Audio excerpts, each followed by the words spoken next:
first ones here. Welcome. This is our first Sunday with 2 services, our 9:30 crowd. We appreciate you. My name's Andrea. I'll be leading you in worship today. For those of you joining us live, welcome. We're so excited to have you join us from wherever you're at. If you stand, we'll get started with some worship.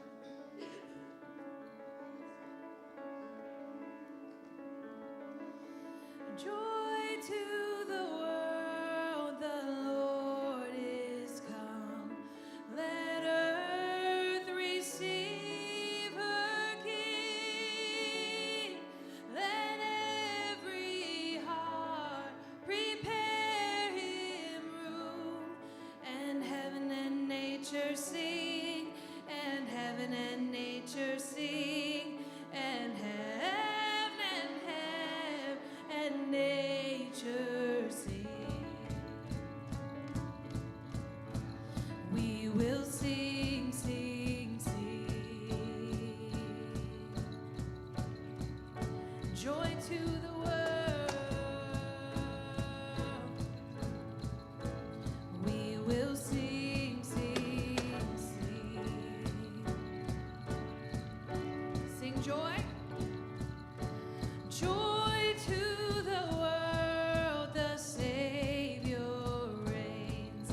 Let men their songs employ,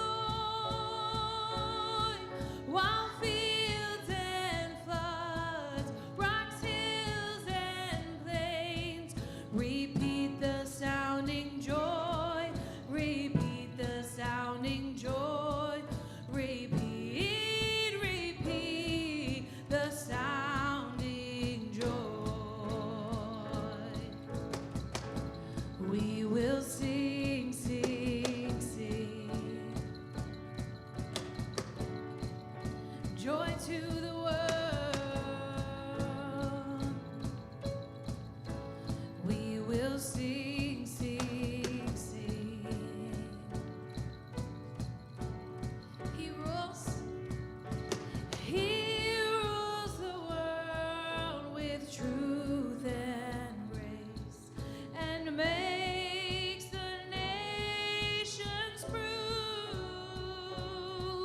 the glories of his righteousness, and wonders of his love, and wonders of his love, and wonders, wonders of his love.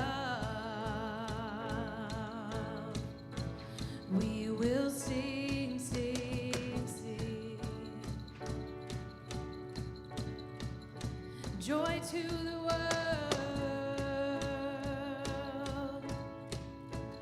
We will sing, sing, sing. Sing joyful, joyful. Joyful, joyful, we adore thee, God of glory, Lord of love. Hearts unfold like flowers before thee, opening to the sun above. Joyful, joyful, we adore thee, God of glory, Lord of love. Hearts unfold like flowers before thee, opening to the sun above.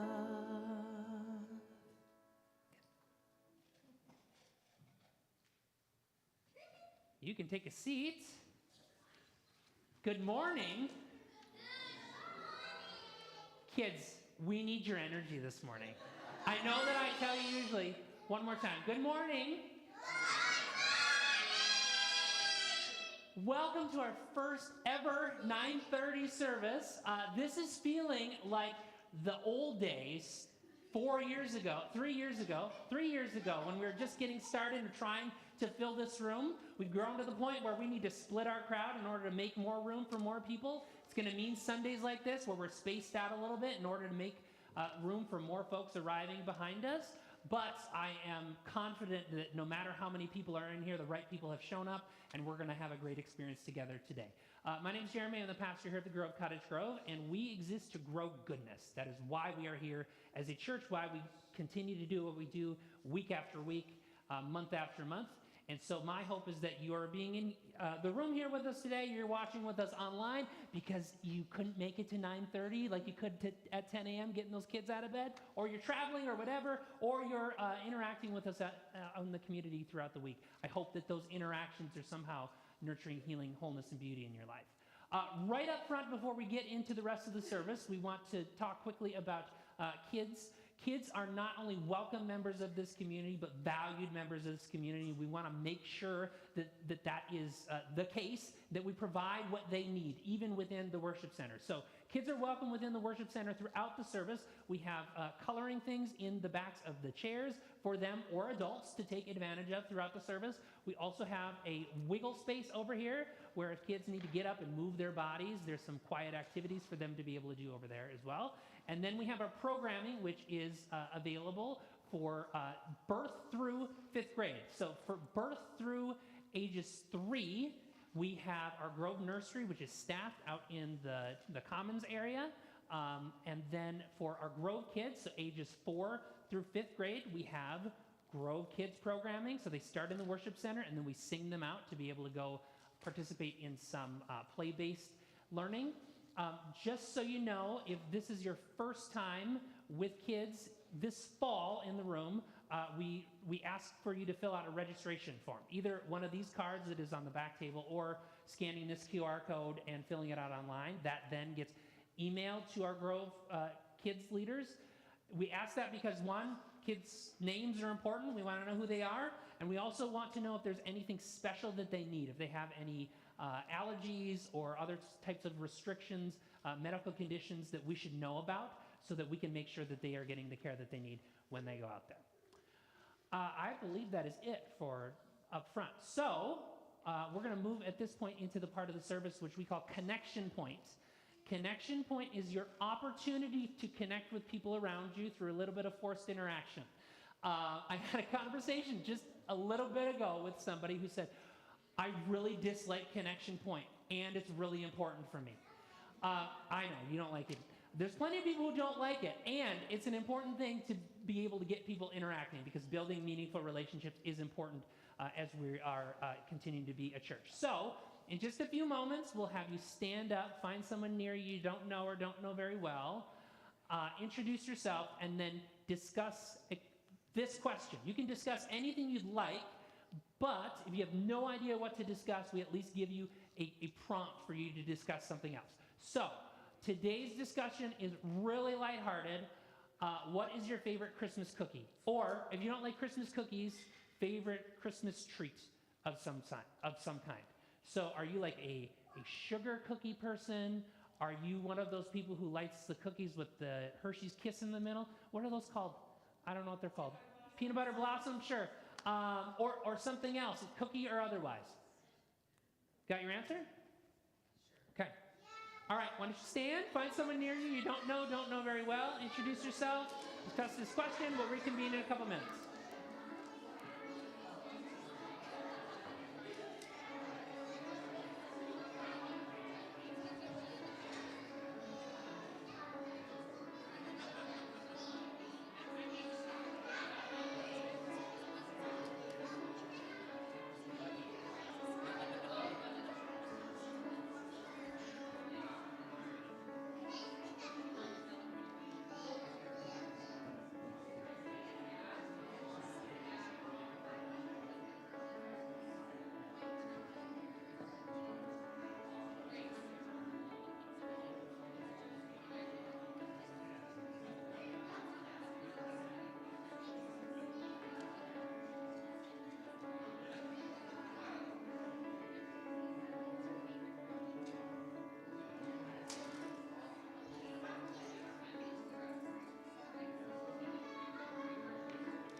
precious in His sight. Jesus loves the little children of the world. Jesus loves the little children, all the children of the world. Go have some fun, kiddos. Every color, shape, and type, they are precious in His sight. Jesus loves the little children of the world.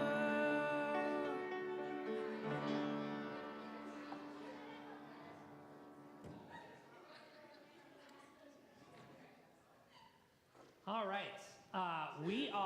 We're figuring all of this stuff out live, aren't we, folks? And we've got some families rolling in. Welcome, welcome. Perfect time for this as I move into announcements. So, as you came in this morning, hopefully you received one of these, our worship handouts.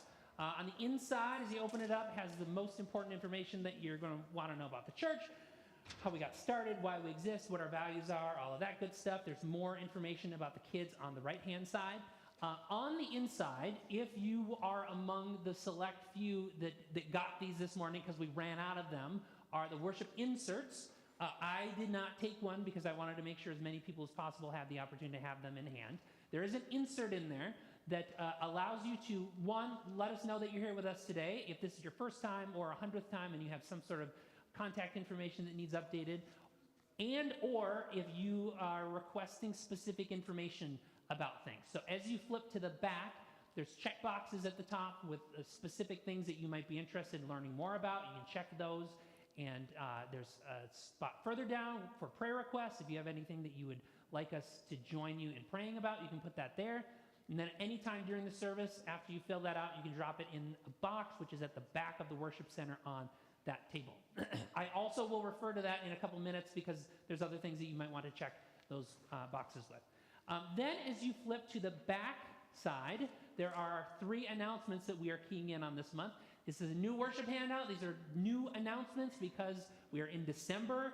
There's a handful of things that happen in December when you're a part of a church that you are going to need to know about. So number 1 is about Christmas here at the Grove. Our Christmas season technically kicked off last Sunday with the season of Advent. We'll talk about Advent more in just a couple minutes. Advent is the season leading up to Christmas, but beginning today, there are some other things that are happening that you're going to want to know about and potentially participate in. So number 1, hey, we're doing it today. First week of 2 services happening December 8th. Way to go. You're here. You're already a part of that. However, we got more that's coming up. So next week, December 15th, we have our Grove Kids program. Absolutely one of the highlights of the year. So the full Grove Kids program, where they are coming in all dressed up in all of their fantastic costumes, that's going to happen at the 9:30 service.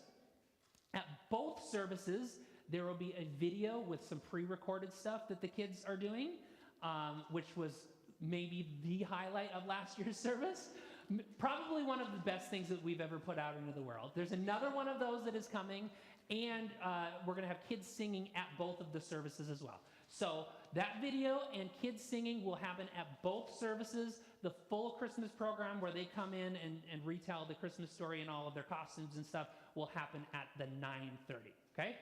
Then in 2 weeks, December 22nd, we have our Ugly Sweater Sunday. We've done this for a few years now, which means I have a backlog of ugly Christmas sweaters, and I'm only going to wear them this time of year. So I have this one from 2 years ago, Birthday Boy with Jesus on it. I have another one that I wore last year, I'm going to wear next week, and then a brand new one, which I've already purchased for December 22nd. It's just a fun opportunity for us to do something that's a little out of the ordinary, kind of fits with the character of us here at the church. The one thing that we ask is that if you don't have an ugly Christmas sweater, it's totally fine. Do not wear a sweater that day. We don't want to offend your sweater thinking that's an ugly Christmas sweater, and it was just one of the sweaters in your closet. So that we want to let you know, one, so that you can come prepared with an ugly Christmas sweater if you choose to wear one, or to avoid wearing a sweater altogether so we don't offend you. And then, of course, we have December 24th, Christmas Eve. We are going to be having 2 services. They are going to be exactly the same, happening at 3:30 and 5 p.m. They will both have candle lighting. We did one 3:30 service last year, and it was at the perfect time of day where by the end of the service, it was dark enough in here for us to do candle lighting and it to feel like a thing. So you can be preparing for that as well, happening December 24th. All right, second announcement is around this being the season of giving. December is a really important time to kind of wrap up the year church budget-wise. I'd especially ask you if you made a pledge in the last year to use this as an opportunity to look at your pledge giving for the year and whether you have so far kept up with that, and or if you are in the position of being able to make a gift to the church as we head into the end of this year, to think of your church as you are wrapping up this year financially. And then the last thing is about becoming a partner. A partner is someone who says that the Grove Cottage Grove is their church home. They are committing to giving of their gifts. Oh boy, I should have had this memorized or had it up on the screen at least. Prayers, presence, gifts, service, and witness. So this is kind of like membership, but you don't have to get up in front of the church congregation and defend your theology. You don't have to have everything figured out. But it's an active commitment from you saying, I'm committing myself to this church in these very practical ways. If you are in the position where you're like, you know what, I think that I consider this to be my church home, and those are the types of commitments that I can make, you can scan that QR code and look at it online and even fill out the form online, or you can fill out the worship insert, and then on the back there's a box for becoming a partner. You can check that, drop in the offering basket, and we will follow up with you later. The last thing that we need to talk about today is that many of you may have received an email from me in the last week about Katie Eckeberger, our worship arts director, who submitted her resignation. We're super thankful for the time over the last 3+ years, almost 4 years, that Katie was able to lead our worship efforts all the way back to the COVID times when we were just recording things in our basements and splicing them together and calling it an online service. So we're incredibly thankful for the time that we had Katie, and we're also incredibly thankful that one of the things that she was really good at is drawing in other people who were not only incredible people, but incredibly talented people, which means we are able to hand things off from there to people like Andrea and Rachel and Tim. And so we are covered throughout December, and we are in really good shape as we figure out what is next in that position. We are in good hands as we move into this next season. That's it for announcements. With that, we are, as I mentioned before, in the season of Advent. Advent means anticipation.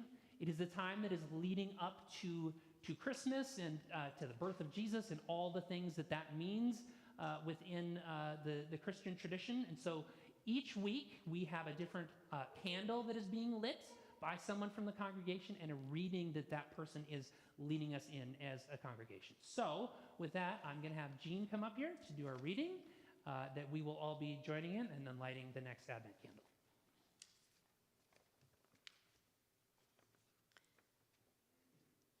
The prophet Malachi calls us to watch for the messenger God will send us, a messenger who burns with a passion for God's coming salvation. For he is like a refiner's fire and like fuller's soap. He will sit as a refiner and purifier of silver, and he will purify the descendants of Levi and refine them like gold and silver, until they present offerings to the Lord in righteousness.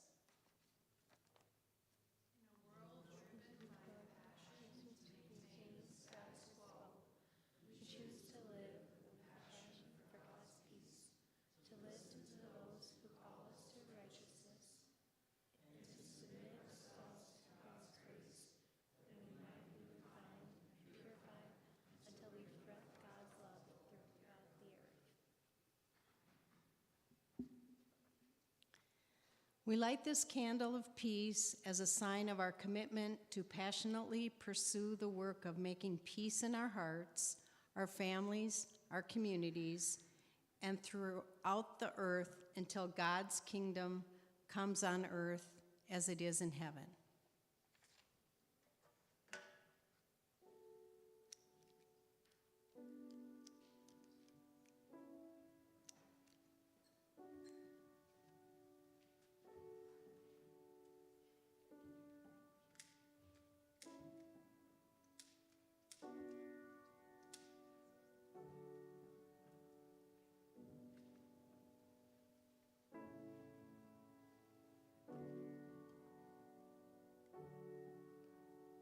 could use this next song as a time of reflection. If you'd like to stand, sit, go over to the prayer wall, whatever feels most suited for you in this time of reflection.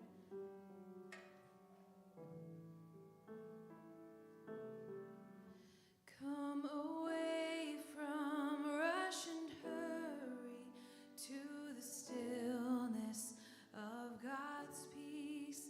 From our vain ambitions worry, come to Christ and find release.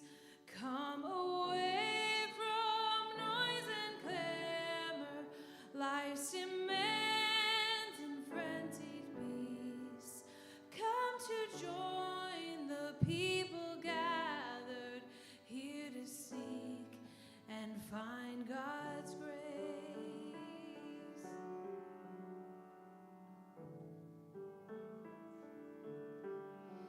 In the pastures of God's goodness, we lie down to rest our soul. From the waters of God's mercy, we drink deeply, are made whole. At the table of God's presence, all the saints are richly fed. With the oil of God's anointing, into service we are led.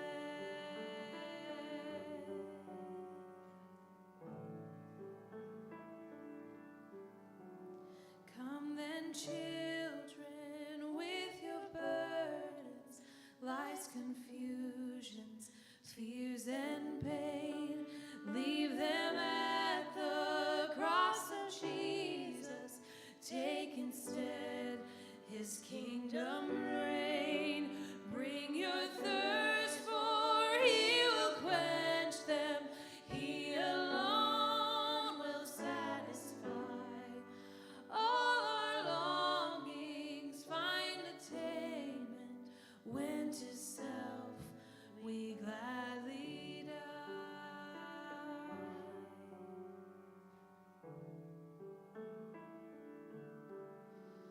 Come away from rush and hurry to the stillness of God's peace. From our vain ambitions worry, come to Christ to find release.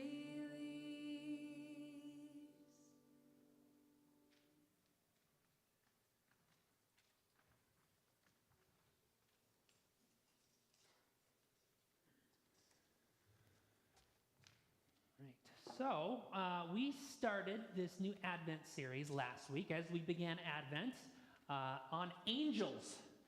And the thing that we talked about last week at the beginning was like how weird it is for most of us to talk about angels. Most of us don't think about angels very often, except when we do. That's even the case in the Bible. Like there's not a whole lot of angels except when there are. And those angels like fill a very specific purpose in the Bible. And when we talk about angels in everyday life, there are like specific reasons why they come up in our lives or in popular culture.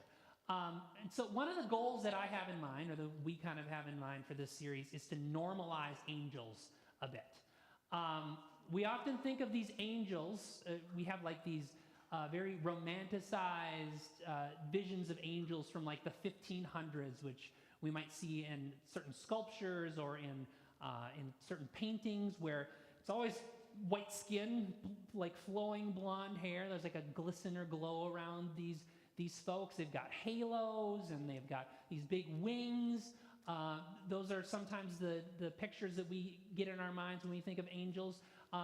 Another image that we might think of when we think of angels look like this, that we're going to see plenty of come next week.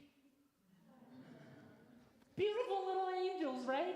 Who'd want angels other than this up on the stage? This is the representation of angels that I want to be thinking about. However, I want to, throughout this series, kind of normalize angels a bit and say maybe we need to think a lot less about angels looking like as angelic as these kids are, or as angelic as those representations might be in our head. That thinking about angels in those kind of absurd terms of like halos and having these big wings aren't necessarily the best or most productive or even most accurate ways biblically of thinking of them. It's been the case for nearly 2,000 years that when people thought about angels and even talked about angels having those features, that even almost 2,000 years ago, people recognized that we're not supposed to take that literally. Angels don't actually have wings like that. We dove into some of that last week and how 1,700 years ago, these early Christian leaders who believed all sorts of strange things that some 1,700 years later and half a world away we know aren't true or accurate. Even then, they recognized that these angels don't actually have wings, but that's like a representation of something else that's going on or being manifested in these individuals. The name angels, that word even in the Greek means messengers. And so what I want us to think about is not like these heavenly beings with all those features, but I want us to think about these angels being messengers, often very human messengers who intervene in everyday life in very human types of ways even. They meet us in our moments of need and provide us with some sort of divine intervention in our lives when we most need it. And as I kind of alluded to just a couple seconds ago, this is maybe the best and most like biblical understanding of this. This tends to be what we find when we look at the Bible. Speaking of the Bible, before we get into the stories that we're about to get into that have to do with angels today, I just want to remind us or inform you for the first time, if this is your first time at the Grove, the way that we talk about the Bible and the stories that are in the Bible. We don't necessarily view the Bible as a history book. Like there was somebody who was sitting there writing all of these stories down, and it's like meant to be historically accurate down to the period. It's also not like an instruction manual or an encyclopedia that has all of these answers, or if we just follow this instruction manual, it's going to turn out perfectly for all of us. Instead, what I encourage us to do is to think about the Bible being a library of books assembled over several hundred years, half a world away, 2,000 years ago, that shows us what the life of faith looks like in all of its messiness. And it's often very messy.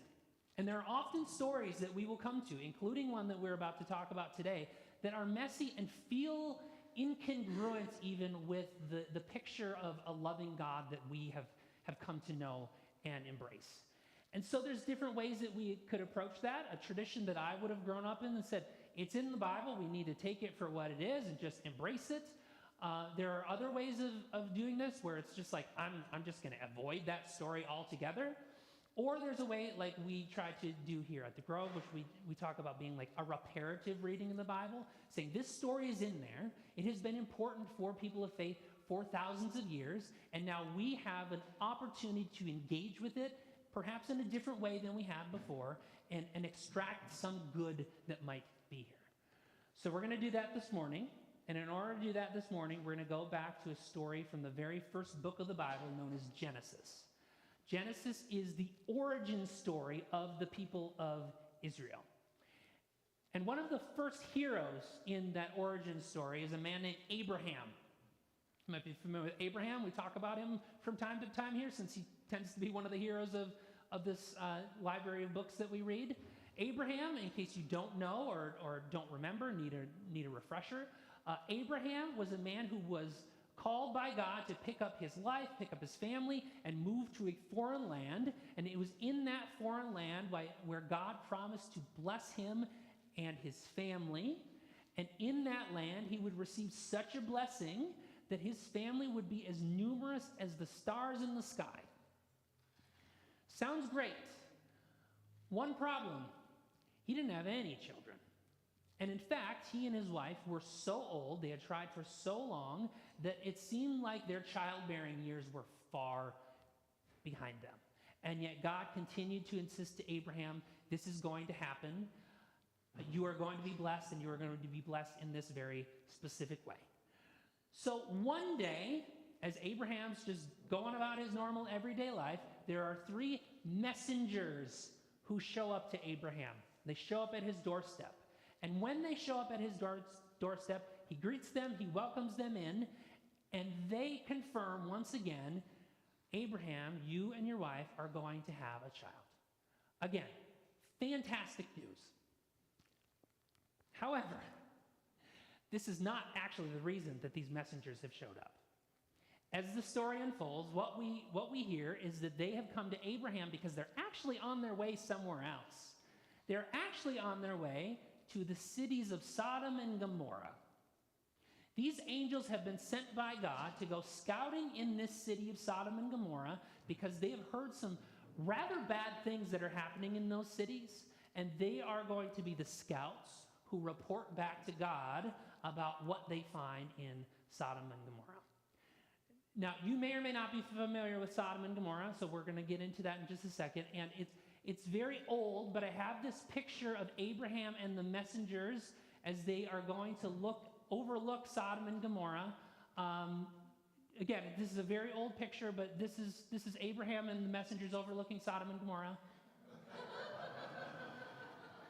That's not the picture. That's not, Rachel, what are you doing? That's not the picture.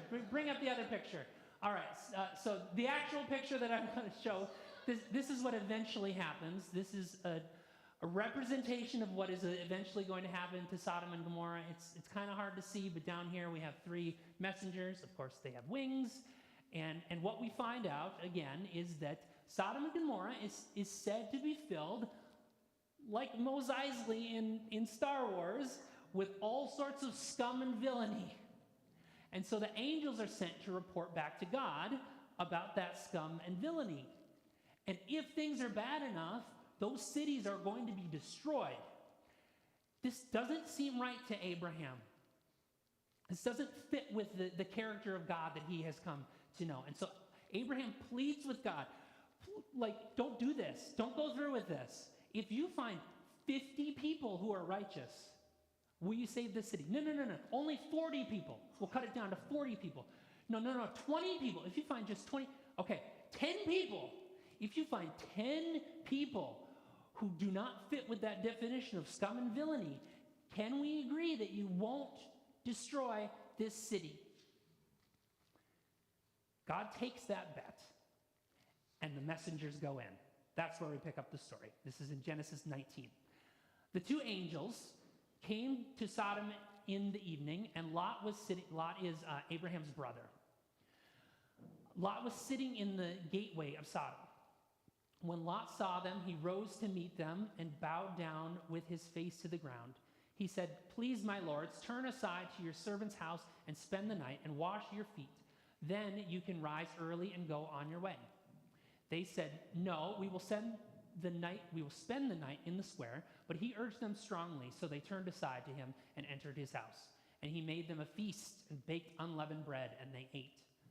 But before they lay down, the men of the city, the men of Sodom, both young and old, all people to the last man, surrounded the house, and they called to Lot, "Where are the men who came to you tonight? Bring them out to us so that we may know them."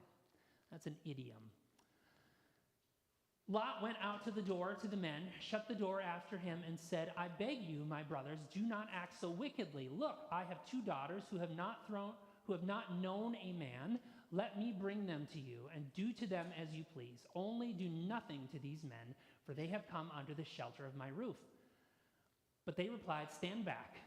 And they said, "This fellow came here as an alien, and he would play the judge. Now we will deal worse with you than with them." Then they pressed hard against the man Lot and came near the door to break it down. But the men inside reached out their hands and brought Lot into the house with them and shut the door. And they struck with blindness the men who were at the door of the house, both small and great, so that they were unable to find the door.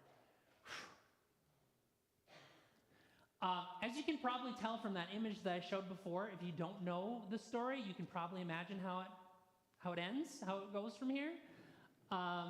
There were fewer than 10 people that were found there to be righteous. And so those cities end up being destroyed. Lot and his family attempt to escape. His wife turns around and becomes a pillar of salt. We could talk about that. We're not going to, but I could talk to you about that. Anyways, that's how the story goes. Kind of a sketchy story, right? One of the sketchier things, though, is not necessarily the story, but an interpretation that is often taken from this story, especially in Christian circles. For many years, many millennia even at this point, churches have held up this, Christians have held up this story in many respects, saying this is a historical precedent for rejecting homosexuality. See what happened to Sodom and Gomorrah. If we engage in this, this is what is going to happen to us as well. I want to highlight a couple problems with that. First of all, there is zero evidence that Sodom and Gomorrah as cities ever existed.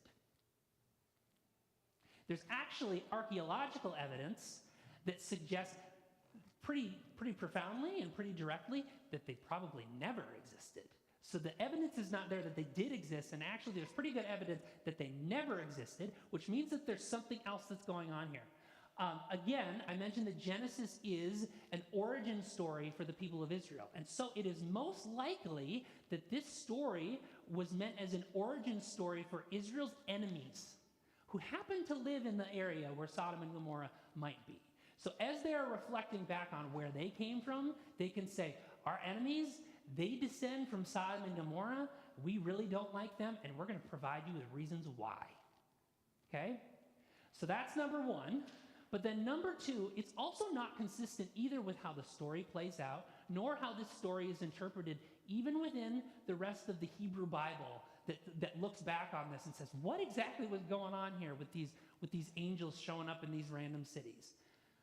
Years later, as the prophets, these public truth tellers, are reflecting on Israel's past, this is something that the prophet Ezekiel says about what actually went down with the city of Sodom and Gomorrah.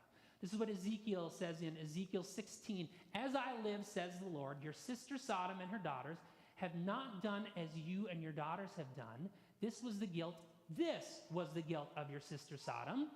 She and her daughters had pride, excess of food, and prosperous ease, did not aid the poor and needy. They were haughty and did abominable things before me. Therefore, I removed them when I saw them. So why was Sodom destroyed? Because they failed to welcome and recognize others as if they were messengers from God.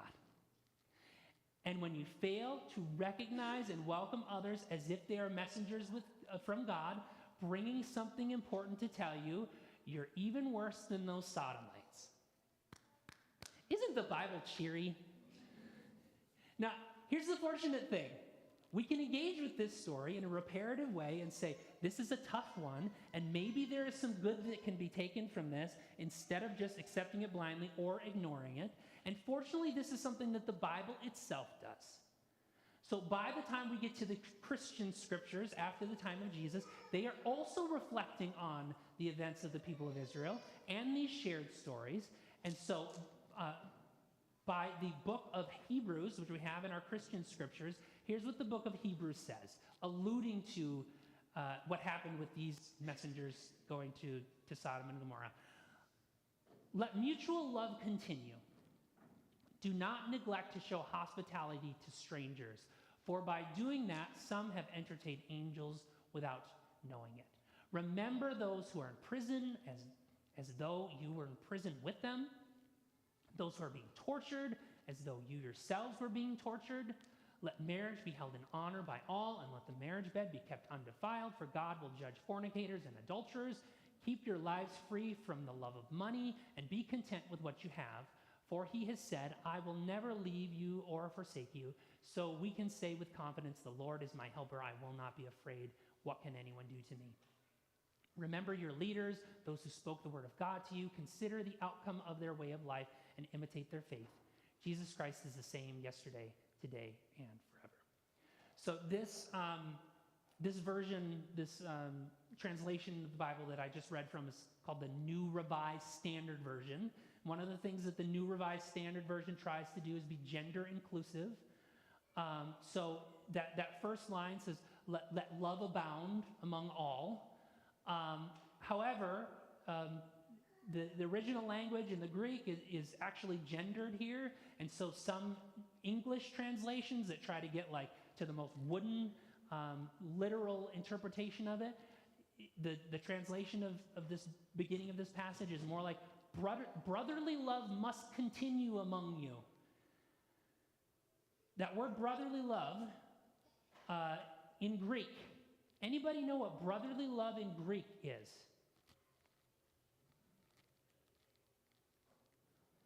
Philadelphia.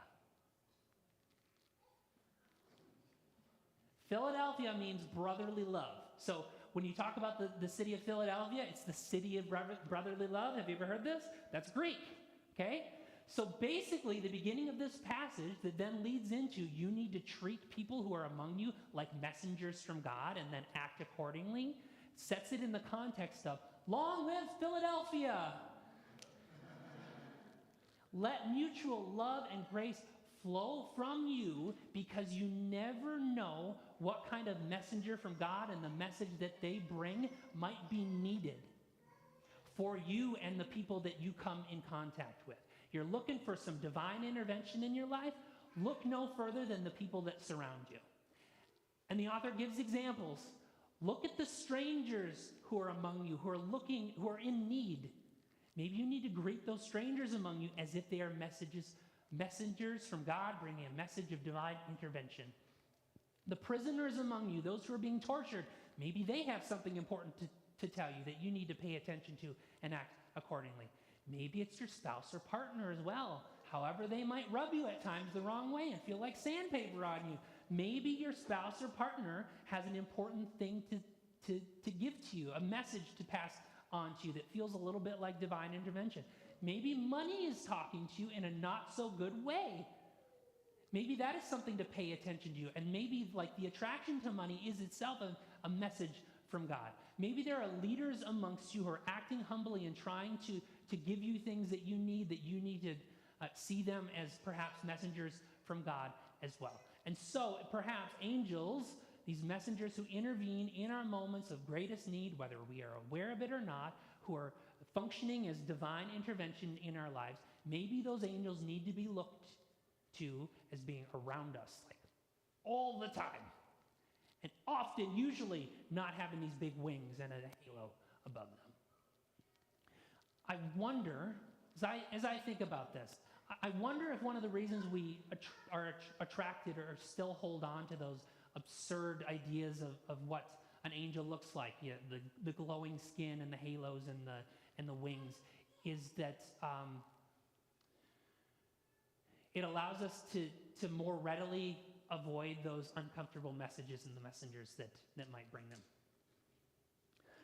I wonder if we took more seriously the idea that foreigners among us were in fact messengers from God, and that they might bring messages about if we treat them a certain way that says something about our love for God and love for others. I wonder if prisoners, perhaps literal prisoners, or I think often as well about people who feel like they are being imprisoned and tortured in their own bodies that don't feel like their own, if the way that we treat them might be an important message from God or from us to God. I wonder about the way that we treat and are treated by our partners and our spouses, how that might be an important message that we are receiving and or giving, how we relate to money and the attraction to money and the accumulation of things, how we honor or dishonor leaders among us who are trying to speak humbly into our lives, how we receive justice seekers in a time of injustice, how we receive grace givers in a time of vindictiveness, how we receive kind souls in a time of cruelty. Does this feel at all familiar to you? And so my hope, again, as we try to go through this Advent season, as we move into this new season as a church, as we perhaps move into this new season of life for each of us individually, I hope that we, and I hope that you, are open to ordinary messengers and the supernatural messages that they might be bringing. The encouraging messages, the challenging ones, the ways in which they are cheering us on to grow goodness in ourselves and in our world. May that be so.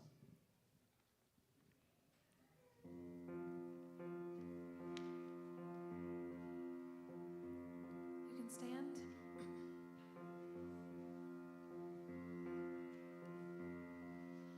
May my prayer like incense rise before you.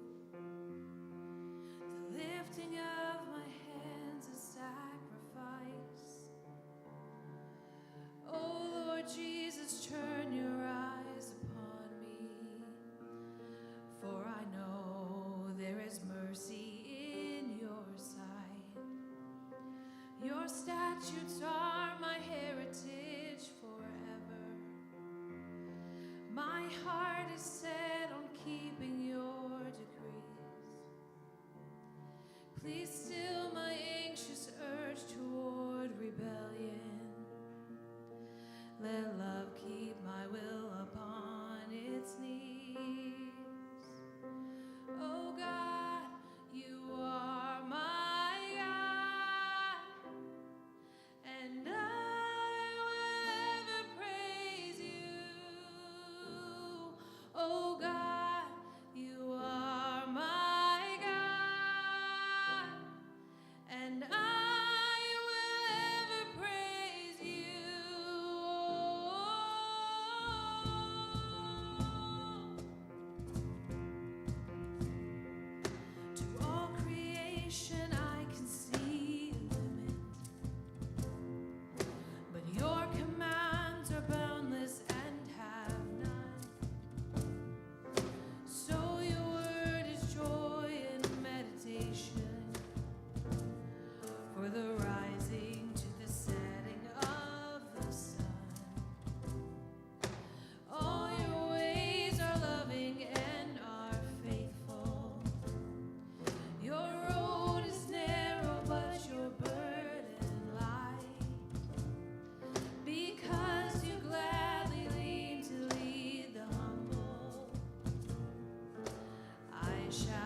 We're going to get you out extra early this morning. We had some Vikings fans who just left. They're going to the game today. So that's a perk of the 9:30 service, folks. You can still get to US Bank Stadium in time. Couple quick things before we go, because I have your attention and your time. First of all, another reminder, we've got our kids program happening next week. The full program will happen during the 9:30. Then the video and the singing will also happen during the 11 o'clock. But if you want the full program, that's happening during the 9:30.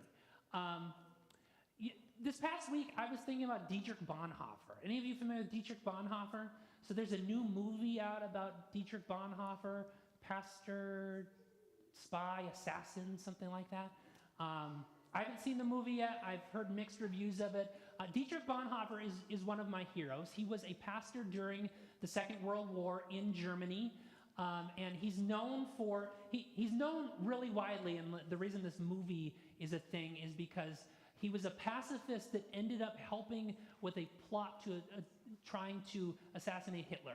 He was brought to that point of being a pacifist who nevertheless saw this as perhaps something that was necessary. However, before that, he became one of the founders of what was called the Confessing Church.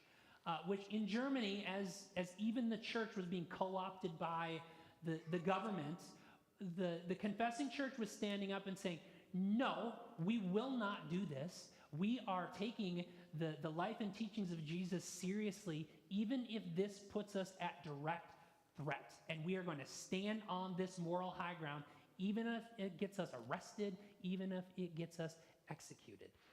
From his earliest days, Dietrich Bonhoeffer saw the problems of the church, even the problems that were pointed out by his family members. And I am in the midst of rereading one of the biographies about his life, and this quote from it stuck out to me this week. This is actually one of his brothers and one of their friends who said, "Look at the church," they insisted, "a more paltry institution one can hardly imagine." Unmoved, Dietrich replied, "In that case, I shall reform it." Dietrich Bonhoeffer, even in the midst of Nazi Germany, was not willing to give up on the church. When we started this community a little over 3 years ago, we had this idea that perhaps the church is not worth giving up on.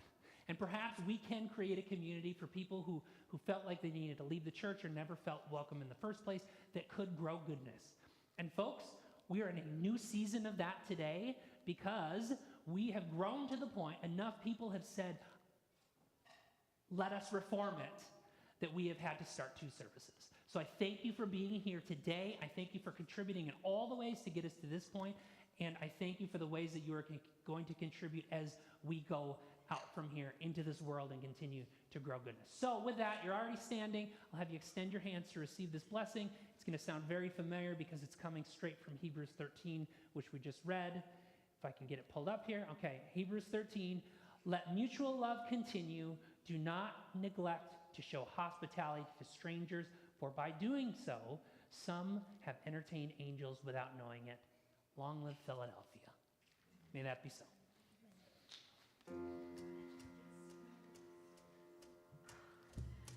Oh.